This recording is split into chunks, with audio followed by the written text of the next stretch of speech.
반갑습니다. 오늘은 법훈편 38장 한번 읽으시겠습니다. 38 말씀하시기를 아랫사람이 윗사람 섬기기도 어렵지만은 윗사람이 아랫사람 위하기는 더욱 어렵나니라.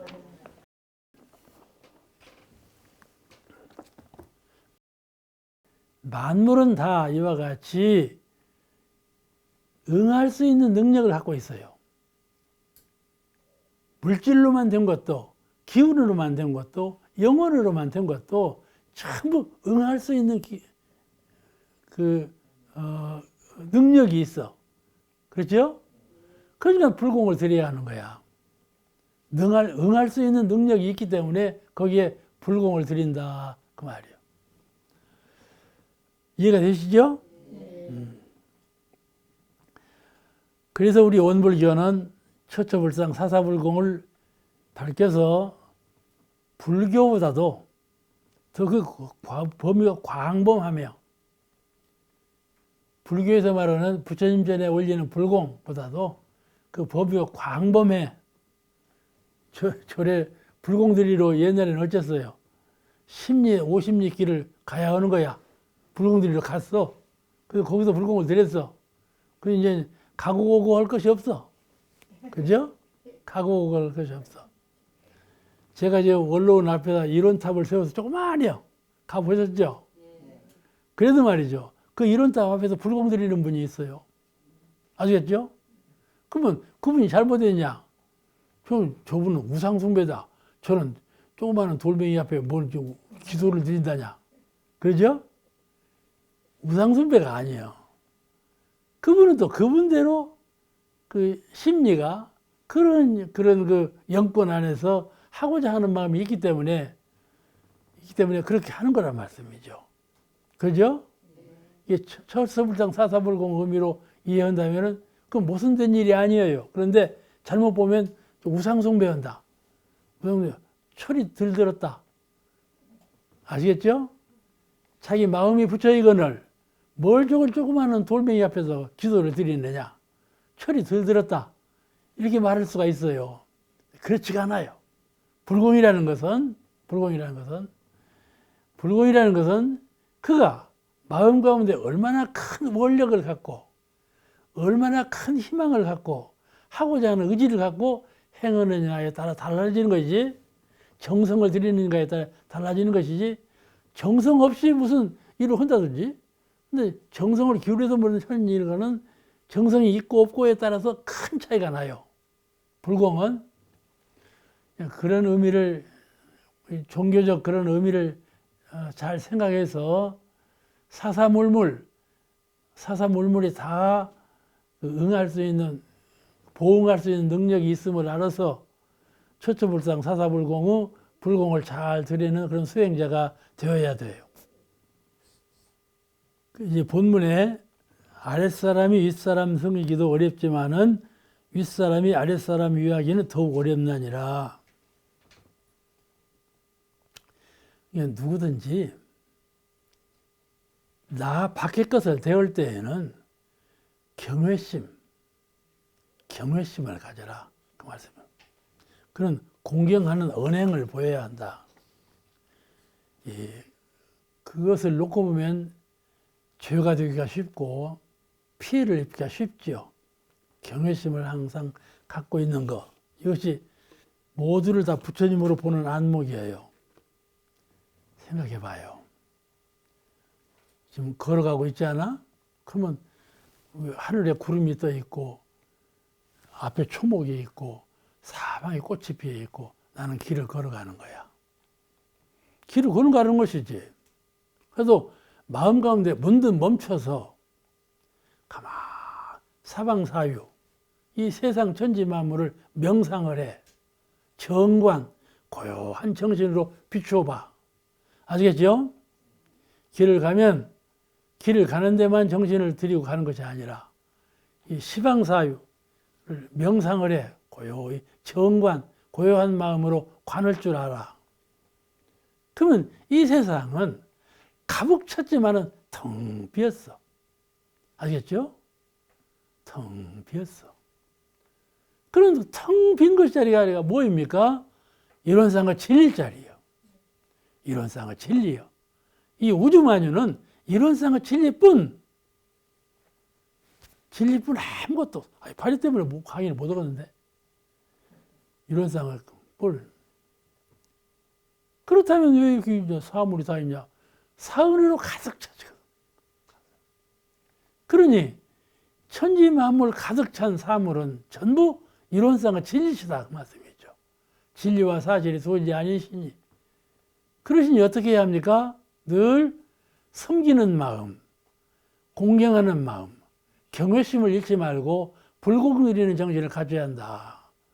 내가 세상에 물들어가지고 세상에 이끌리는 마음으로 끌려 살면 걸어갈 때 걸어가는 것뿐이요. 그런데 걸어가면서도 마음 가운데 텅 빈 가운데 가득 차고 가득 차면 텅 빈 법신물자리이면서 사은이시오. 사은자리이면서 법신물이신 그 진리관을 생각해 보면 참 처처불상 아니심이 없고 사사불공 아니할 수가 없구나.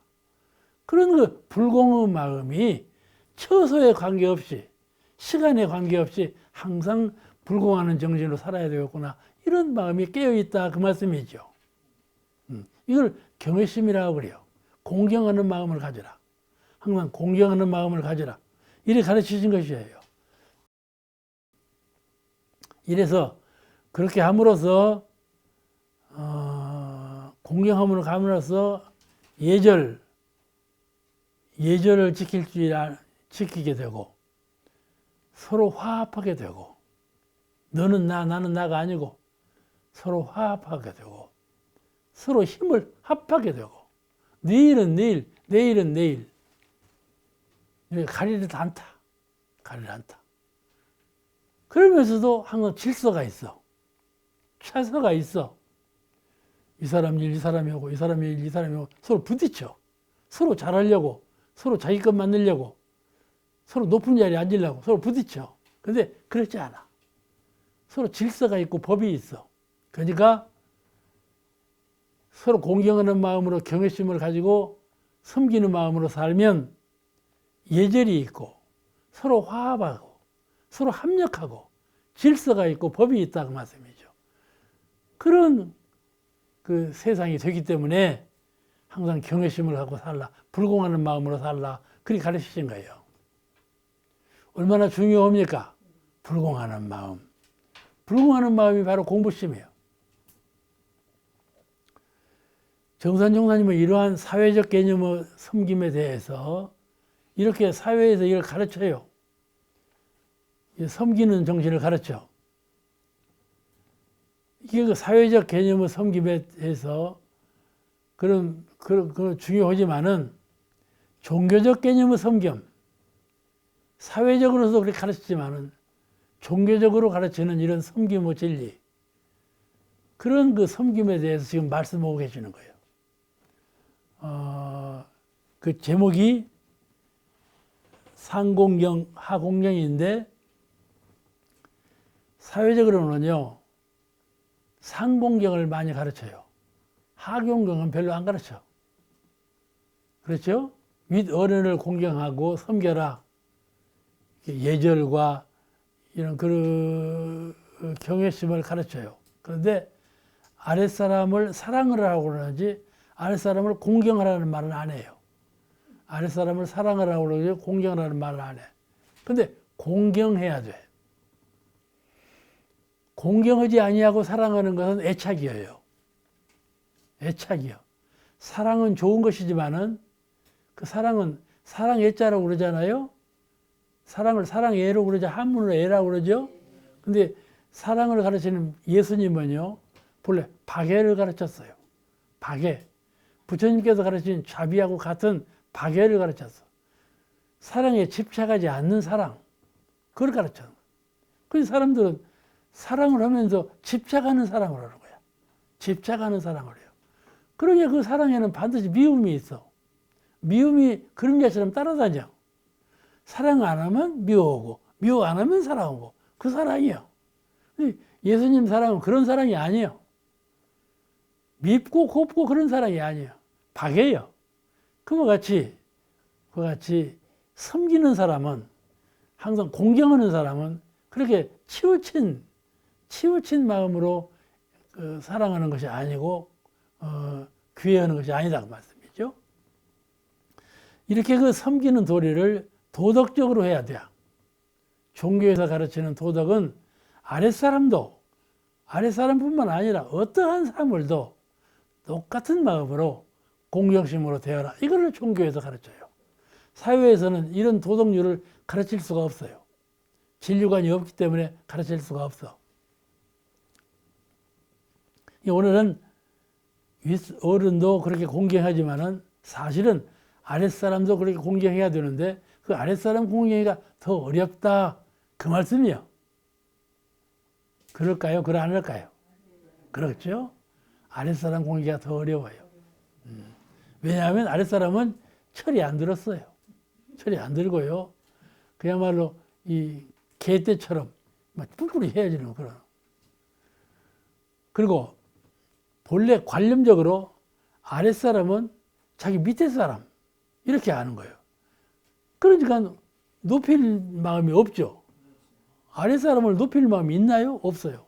그는 도덕적인 진리적인 깨침, 불성을 깨달음으로써 불성을 믿음으로써 아랫사람을 공경하는 마음, 섬기는 마음, 그 마음이 나오는 것이죠. 불성을 깨치지 못한 상태에서는 어떻게 섬기는 마음이 나오겠어요? 사랑하는 마음은 나와도 섬기는 마음은 안 나와요. 그런 종교적 그 섬김은 이런 큰 차이가 있는 겁니다. 그래서 사람이 사람을 섬기는 일은 인격, 의리, 은혜, 도, 그 관계에 의한 것인데 그것이 쉬운 일이 아니죠. 그 쉬운 일이 아니요. 그거를 잘 알고 있어요, 우리가. 그 참 쉬운 일이 아니다. 사람이 사람을 섬기는 일, 이것은 윗사람, 아랫사람 다 관계없이 사람이 사람을 섬기는 일, 사람이 사람을 섬기는 일을 잘하는 분은 짐승도 모든 사물을 다 섬길 줄 알아요. 왜냐하면 불성을 섬기기 때문에 그래요. 사람이 사람을 섬기는 일은 그 불성을 섬기기 때문에 천지 만물이 다 불성이 있는지라 천지 만물을 섬길 줄 안다 그 말이죠. 깨달은 마음으로 섬길 줄 알아야 돼. 그러겠죠?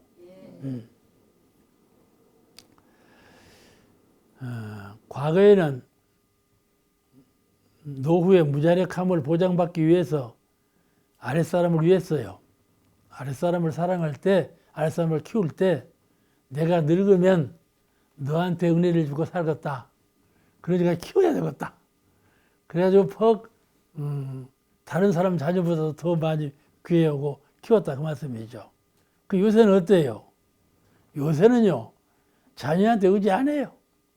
다 이제 경제적으로도 건강상으로도 또 생활상으로도 사회적으로 보장하고 다 자력을 갖추고 있어서 자녀한테 의지할 마음이 별로 없어요. 요즘은요 자녀가 옷가 무서워해요. 와봤자 동령으로 오니까 저들끼리 잘 살기만 바란다 이렇게 말을 하거든요. 그러니까 그 옛날처럼 그런 마음으로 윗 어른만 섬기고 아랫사람은 그냥 귀해하는 그런 마음으로 하지 아니하고 도덕적으로 섬기는 그런 도리를 다해야 된다. 섬기지 않아도 된다 이것이 아니고 도덕적으로 섬겨야 된다. 이렇게 깨달은 정신으로 처처불상 사사불공의 신력으로 공경하라. 그런 가르침이에요. 요새는요 자녀를 안 두려고 해요. 그냥 자녀를 안 두려고 해요. 우리 부부만 편하면 된다. 생각을 이렇게 갖는다니까요. 왜 그런가 하면은 아파트 사야죠. 직장 구하려죠. 아들하고 고민을 같이 해야 돼요. 죽을 때까지 고민거리요. 그러니까 아이고 싫다. 이거 나 늙어서도 자녀 없이도 이제 잘 살고 있고 그러니까 늙어서 잘못 살아봐요. 아무리 그래도 지금 자녀 낳으려고 할 거예요. 자녀가 보태주니까. 근데 요새는 자녀 낳아봤자 노인데도 별로 보탤 것이 없어. 그래서 자녀를 안 낳는다고 한다니까요. 몰라. 그러네요. 그래서 그러는 거예요. 너무나 고생스러운 거예요. 예. 그런 형편이에요. 그러니까 이런 옛날 도덕률로 섬기는 것이 아니고 요새 현대인은 옛날 섬기는 그런 도덕률이 아니고 처처불상 사사불공 불성 모두가 다 이론상의 진리시요 모두가 다 부처님이시니 그러므로 섬기라 이런 뜻으로 섬겨야지 옛날처럼 나하고 무슨 관계가 있는가 이걸 따져서 섬기는 이런 것 갖지 말라 그 말씀이죠. 아랫사람을 위하고 약한 사람을 위하는 사회가 발전된 사회이기 때문에 이게 문명사회로 나아가는 길이 더 어려운 것은 사실이에요. 법훈편 제39장 2분이라면 말은 그 말이야. 2분 재앙과 복락의 문이다. 재앙을 불러들이기도 하고 복락을 불러들이기도 한 관문이다. 잘 아시죠? 한번 읽으시겠습니다. 39장 말씀하시기를 구시화문이라 하거니와 실은 구시화복문이니 잘못 쓰면 입이 화문이지만 잘 쓰면 얼마나 복문이 되는가. 사람들이 일방적으로 말해 구시화문이라고. 말 잘못하면 큰 화를 부른다. 말 잘하면 큰 복을 짓는다. 그 말은 안 해. 화를 입는다고만 하고. 실은 말뿐만 아니라 안입이 설실이가 다 복 짓는 도구거든. 복 짓는 면으로 봐야 되는데 죄 짓는 면으로만 보니까 그래. 말로 천량빚을 갚는다 그러지 않아요? 아주 평범한 격담인데 우리가 그걸 늘 상념해 두고 있는데 말은 입으로 하는 것이니까 입이라고 하는 것은 복을 부른다 그 말이에요. 천량빚을 갚는다 이 말은 입이라는 것은 복을 부른다 그 말이에요. 그러니까 사람들은 죄 짓지 말라고 하면 막 해. 그냥 해. 근데 복 짓는다 해야 복 짓는다 하면은 그걸 잘 안 해. 복 짓는다 하면 그걸 해야 되는데 그러니까 이 말씀을 바꾸신 거예요. 구시화문 입이라는 것은 죄를 짓는다 그 말을 입이라 하는 것은 죄도 짓고 복도 짓는다 이렇게 바꾸라 그 말씀이시죠. 육군 모두가 다 복과 죄를 짓는 죄복의 문이에요. 이론상 서원문에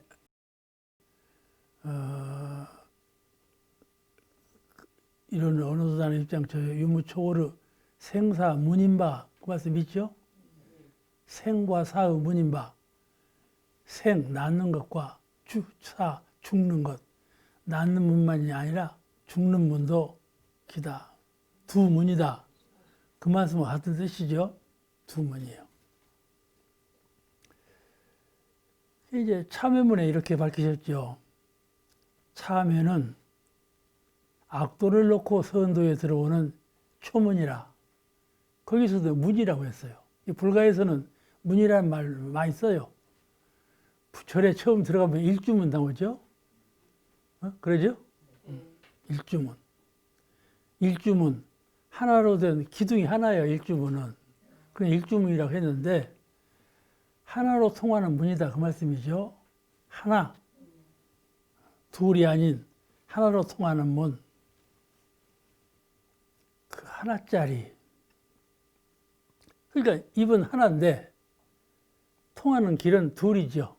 죄로 통하고 복으로 통하고. 문은 하나예요. 근데 마음작용에 의해서 죄냐 복이냐 그게 되는 것이죠. 그리고 우리 불가에서 하나짜리를 가르치면서 이 하나가 둘이 된다고 해서 이거를 불이분이라고 그래요. 세상은 둘로 됐어. 음양, 강약. 그러죠? 모든 것은 둘로 됐어. 그런데 진리 자리는 하나의 시다. 그걸 가르치는 것이 불교거든. 그 불이문 그래. 둘이 아닌 문. 그 문이 바로 육군문이라. 이런 문이고. 이 말씀을 보감해서 육군을 활용할 때, 육군을 할 때 한 편만 치우쳐 쓰는 것이 아니고 양면적으로 쓰는 것이니 그 중에 선택해야 한단 말이죠. 양면으로 쓰는 것이니까 하나를 선택해서 써라 그 말이에요. 그렇죠?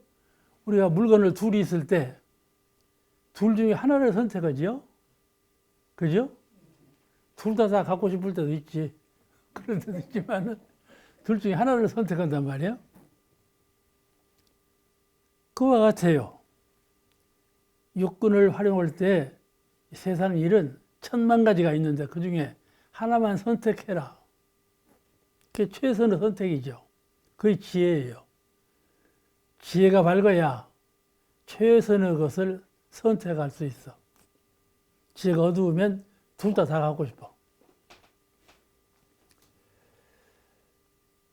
그 입이라 하는 것은 악도의 길과 선도의 길을 가르는 초문이다.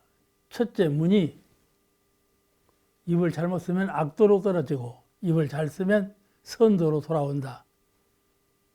그 첫 문이다. 그 말씀이에요. 사람의 뜻이 있으면 제일 먼저 사용하는 것이 입이에요. 속에 생각이 나면 제일 먼저 말로 해. 말로 해. 그냥 초문이죠.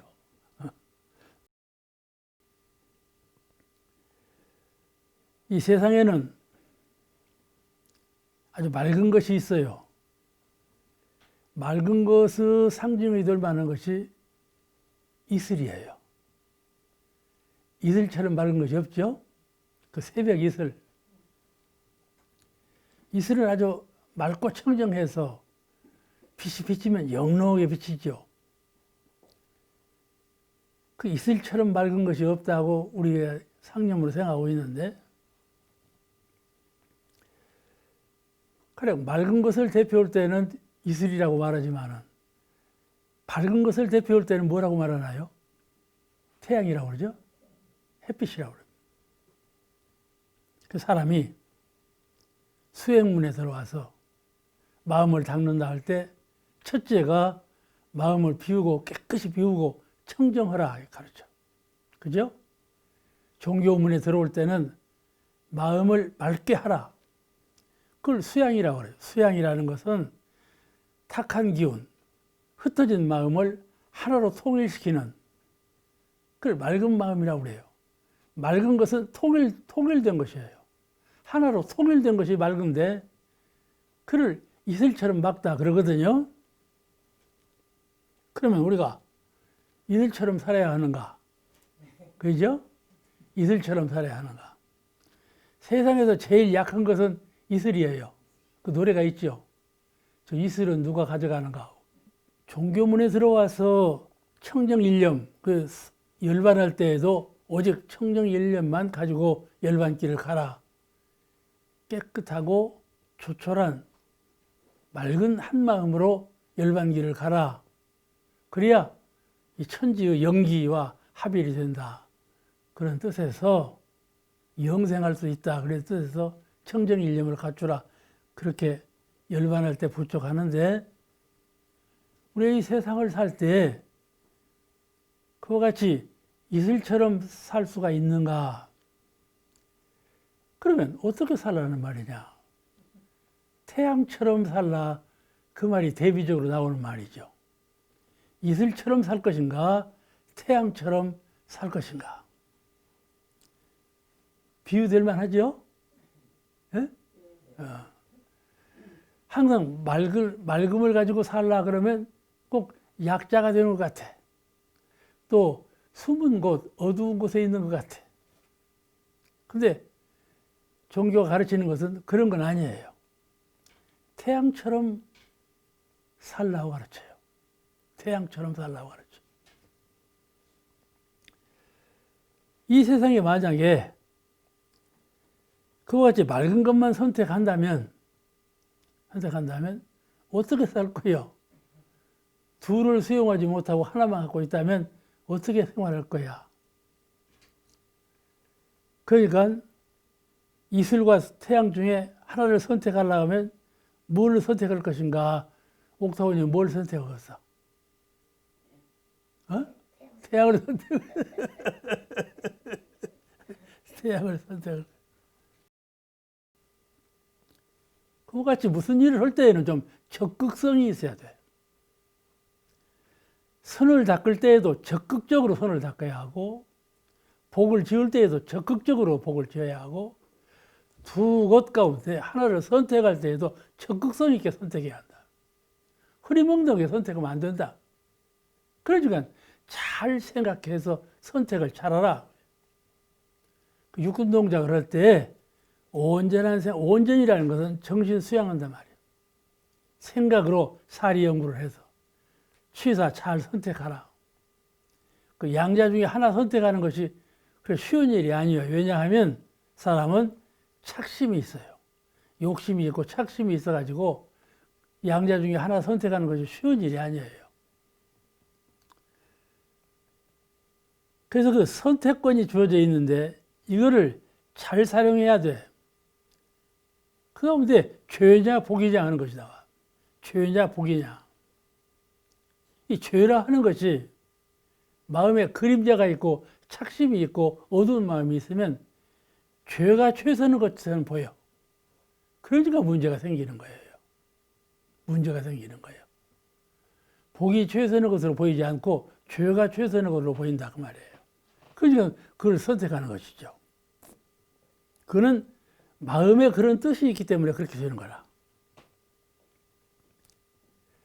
그러니까 수행자는 세상에 태어나서 초로와 같이 풀잎에 달려있는 이슬처럼 산다면 차라리 산속으로 들어가야죠. 아무 할 일 없이. 근데 우리는 태어날 때 사명감을 가지고 태어났어. 사명감을 갖고 태어났어.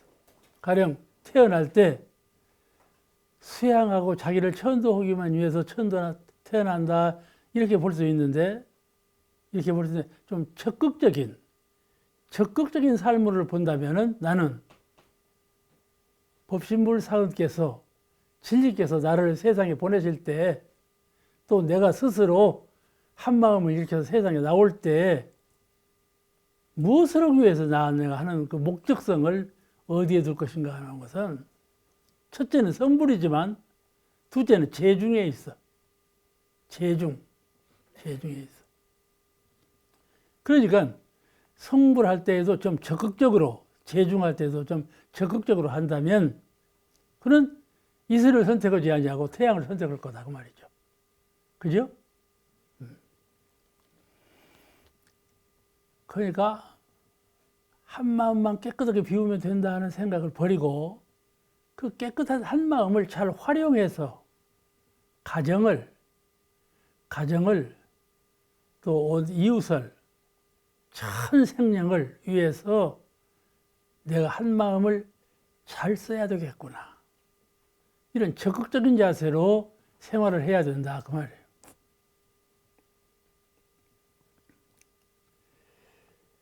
옛 도인들은요, 가급적이면 말을 말라 그래서 말을 말라. 왜냐하면 근본 자리에는 말이 없다. 언어도단의 입정처 이론상의 근본 자리에는 언어의 도가 길이 끊어졌다. 그러니 가급적이면 말을 말라. 그게 가르쳤다 그 말씀이죠. 묵은하라고 가르치죠. 요새 코로나가 있으니까 밥 먹을 때 묵은하라고 그러죠. 근데 밥 먹을 때 묵은하나? 아니요. 허락해도 막 말을 막 해버려.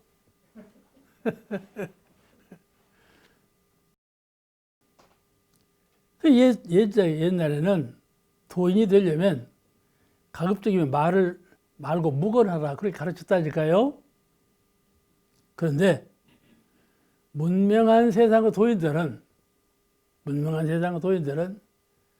정당한 말을 적극적으로 하라 그렇게 가르치는. 정당한 말을 잘 생각해서 자기가 선택한 정당한 말을 적극적으로 하라. 적극적으로 안 해. 아시겠죠? 제가 사람들을 많이 만나는데 인사하고 어떻게 살았냐고 얘기하고 아프지는 않냐고 얘기하고 거기서 끝날 뿐이지 그를 적극적으로 교화하려고 하는 마음을 잘 안 나. 잊어버려. 묻어두고 살아. 그런 거 보면 이것이 참 적극성이 없는 것이라구나. 적극성이 없는 것이라구나. 성불제 중에 적극성이 없는 것이라구나. 매사에 이와 같이 적극적으로 할 때에는 모든 것은 태양처럼 빛날 것이다. 그 말씀이죠. 그냥 그 기준을 회피하고 돌아서고 홀로 가고 옛날에는 이 길을 선택했어요. 우선 서가모니 부처님께서 제자들을 제가 교화산상으로 보낼 때 홀로 가라 그래요. 홀로 가라 그렇게 가르쳤다니까.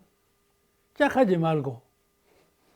우리 생각으로는 둘이서 가야 서로 대화도 하고 힘도 합하고 큰 일을 할 텐데 홀로 가라. 그 말씀이 명언이시거든. 홀로 가라는 말은 아주 명언 중에 명언이죠. 지금도 부처님 말씀으로 생생하게 살아있잖아요. 홀로 가라.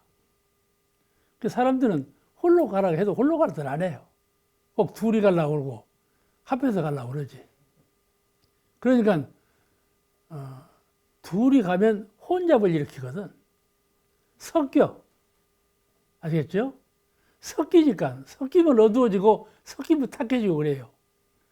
그래서 홀로 가라 그렇게 가르치신 거예요.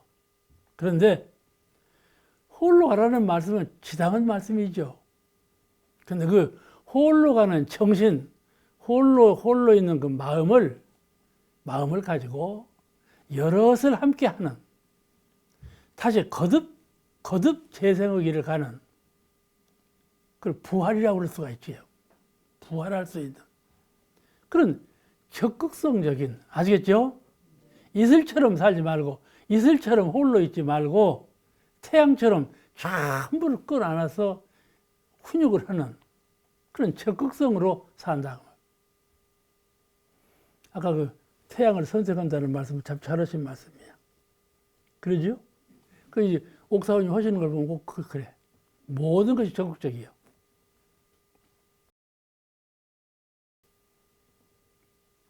그런데 마음 공부와 진리 공부를 안 하는 사람은 굿이 화문이에요. 입만 벌리면 죄를 지어. 남 시기하고 험담이나 잘하고 그렇지 않아요? 그러면 뭐 할 말이 없어. 자기를 반성하지 하자고 맨날 남만 눈을 뜨고 보니까 말할 거리가 남 잘못한 것만 말 거리가 있어. 머릿속에 준비된 것이 자기 잘못한 것은 보들 못해요. 그래서 남이 험담을 많게 하지. 그래서 이제 입이 화문이 되는 거예요. 그러니까 마음 공부를 안 하는 사람은 굿이 화문이에요. 입이라는 것은 화를 불러들이는 문이에요. 그런데 사막을 수행하는 공부인은 온전한 생각으로 취사를 잘하는 수양, 연구, 취사의 사막으로 이 형상 없는 한마음, 이걸 쓰는 사람은 늘 사막의 주종으로 마음을 쓰는 사람, 이 사람은 수행자인데 이 공부인은 굿이 복문이다 그 말씀이죠. 굿이 복문이요. 이거는 적극적인 자세요. 복을 짓는 자세라. 어느 수행자가 그렇게 설법을 했대요. 난 그 말이 옳다고 생각은 하는데, 내 영혼이라는 것은 공부해도 있고 공부 안 해도 있다. 영혼은 죽지 않아. 본래 살아있어. 죽일 수가 없어. 죽을 수도 없고. 그런 것이니 그냥 놔두어라. 그리고 복만 지어라. 복만 지어라. 그러면 되는 거다. 이렇게 가르치더래. 이 말이 좀 그럴싸해요. 그럴싸해. 근데 그렇게 가르쳐서는 안 돼. 마음이라는 것은 본래 살아있는 것이니 그냥 두어두고, 죽지도 않고 죽을 수도 없는 것이니 그냥 두어두어라. 복만 지어라. 하시는데, 그 이율배반적인 말이요. 뭐냐면, 마음을 그대로 둔 사람이 복만 지을 수가 없는 거예요. 아시겠죠? 마음을 다스려야지. 마음을 다스려야 돼. 그 수행자는 수양, 연구, 취사, 마음을 잘 다스리는 것이 수행이니라. 이것이 적극적인 수행의 길이에요. 좀 적극적으로 해야 돼요. 아시겠죠? 네. 나도 늘 그게 제일 부족이야. 부족이야. 그러니까 남들이 볼 때에는 이 사람은 상당히 소극적인 사람으로 보여요. 소극적인 사람 보여요. 그런데 상당히 적극적으로 활달하게 하려면 굉장한 노력을 해야 돼. 많은 공부를 해야 되고 더 많은 노력을 해야 돼. 나는 그런데 건강상으로 보나 모든 것을 성격상으로 봐도 그 잘 안 맞아. 잘 안 맞아. 그러니까 오늘 이 시간 공부는 말을 좀 더 적극적으로 하라는 법문이에요. 그리고 사막의 공부심으로 잘 생각해서 취사하는 마음으로 말을 하라. 그래서 적극적으로 말을 하게 되면 복을 더 많이 짓고 은혜를 세계에 심을 수 있는 아주 중요한 주인공이 되는 것이죠. 그 대신 항상 마음 공부를 떠나지 아니하고 수양, 연구, 취사에 의한 마음의 실력으로 말을 더 해서, 이거는 다른 데도 응용이 돼요. 말도, 눈도, 귀도, 몸도 다 그런 방향으로 적극성 있게 더 나서서 일을 해서 평화안락한 세상에 이바지하는 그런 인물이 되라, 그런 말씀이거든요. 이 본문에 의한 세서를 드리면, 본문에 구시화문이라 하거니와, 실은 구시화복이니 잘못 쓰면 입이 화문이지만 잘 쓰면 얼마나 복문이 열리는가 그러셨어요. 이뿐만 아니라 육군 모두가 잘 쓰면 복문이 되지만 잘못 쓰면 화문이 되는 것이죠. 그런데 우리가 수행상에서 주의할 것은 말을 하고 싶을 때 무조건 참아. 말을 하고 싶으면 무조건 참아. 그래, 한 번 참고 두 번 참아도 괜찮아. 계속 참을 건 없어. 계속 참으면 병나. 그럼 어떻게 할 것이냐? 잘 생각해서 말을 하라는 것이죠. 그 정언이죠, 정언. 팔정도의 정언이 나와요. 말을 바르게 하라. 정언. 말은 바르게 하라는 것이요. 관사님, 그렇죠? 그렇습니다. 말은 바르게 하라는 것이요. 바르게 해야 그것이 교화가 되고, 그것이 교육이 되고, 세상을 제도하는 기틀이 된다, 이 말이에요. 말을 안 하면 어떻게 교화가 되고 교육이 되겠어요? 말을 해야지. 말을 하는데 잘 생각해서 한 번, 두 번 멈추고 잘 생각해서 해라. 훨씬 더 자신이 있죠, 말하는데. 그리고 감화력이 있어요. 한 번 굴리고 두 번 굴리고 참고 참아서 말하는 말은 감화력이 있어. 저 사람에게 감동을 줘.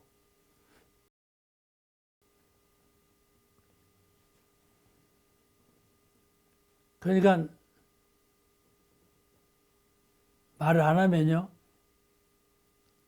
기회가 도망가는 것 같아. 이때 이 말을 해야지.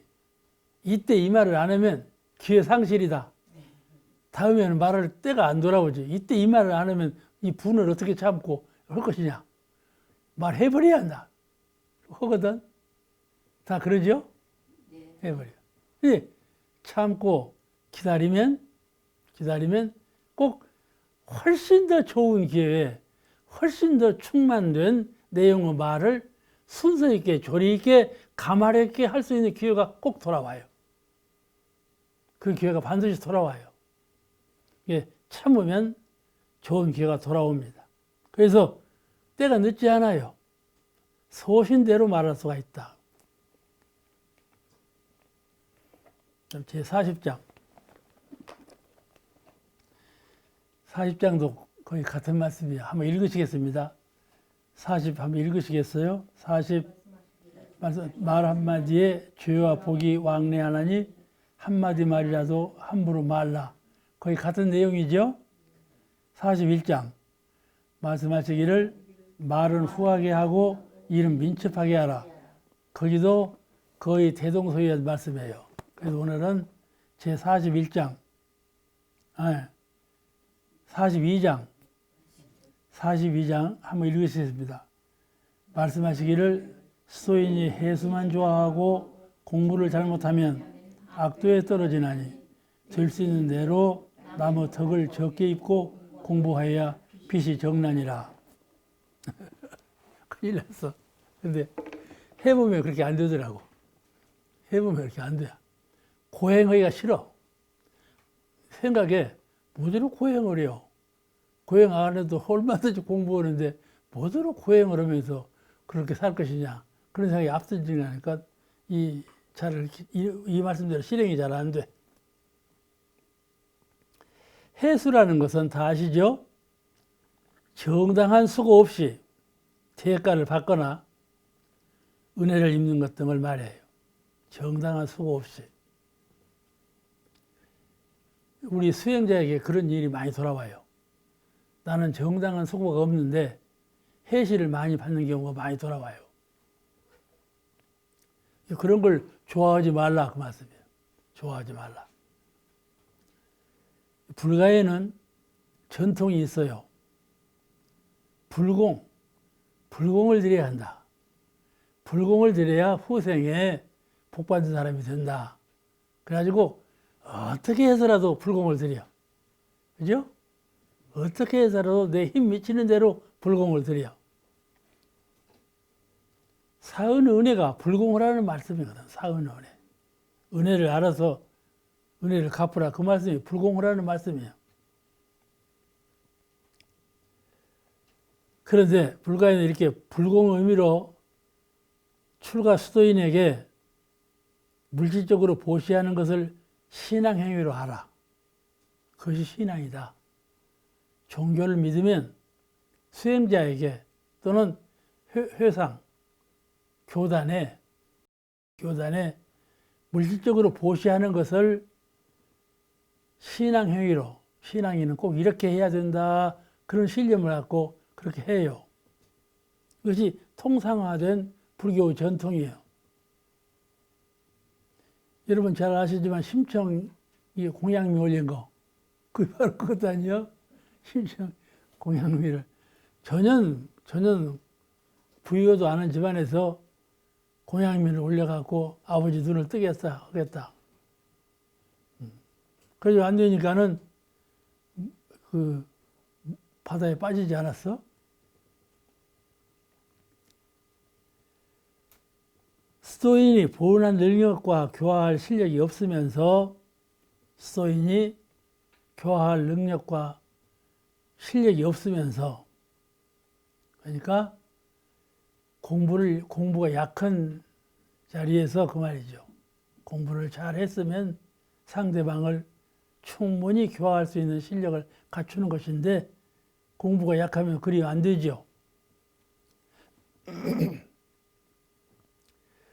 불공을 빙자해서 해수를 받는 일이 불공을 빙자해서 해수를 받는 일이 불공을 많이 해라.